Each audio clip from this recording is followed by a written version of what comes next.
As the Communication Minister accuses the Digumart in Northeast MP of creating a diplomatic mess between this country and Canada that could have far-reaching negative consequences.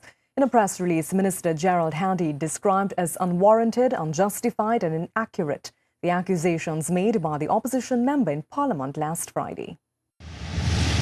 During his private motion on the SNC Lavalin Hospital project in the House of Representatives last Friday, Digumart Northeast MP Colin Imbut claimed that Canadian High Commissioner Gerald Hadeed resigned from his post as Solicitor General for Quebec because of improper practices.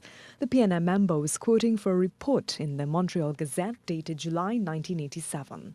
According to the Express newspaper, Mr. Hadeed was deeply offended by opposition MP Colin Imbut's contribution. The Canadian High Commissioner said that Mr. Imbut's speech was irresponsible and had tarnished him personally. The High Commissioner said after he resigned, a parliamentary committee was appointed to investigate the matter and found every contract was granted correctly. And he said he had invited Mr. Imbut to a meeting to discuss the SNC Lavalin situation, and Mr. Imbut refused. Commenting on the matter, the Communication Minister sides with the Canadian High Commissioner. He says he agrees with the High Commissioner that freedom of expression, even under parliamentary immunity, bears responsibility and respect for human rights.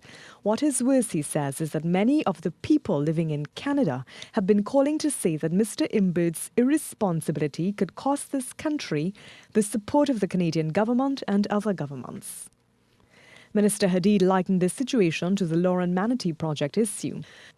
He says, "What Mr. Imbut and his colleagues don't seem to realize is that in trying to discredit TNT, they are doing immeasurable damage to this country, its allies and its international reputation." There is no mention in the press release of any intention to request that the Digumart Northeast MP be brought before the Privileges Committee of Parliament.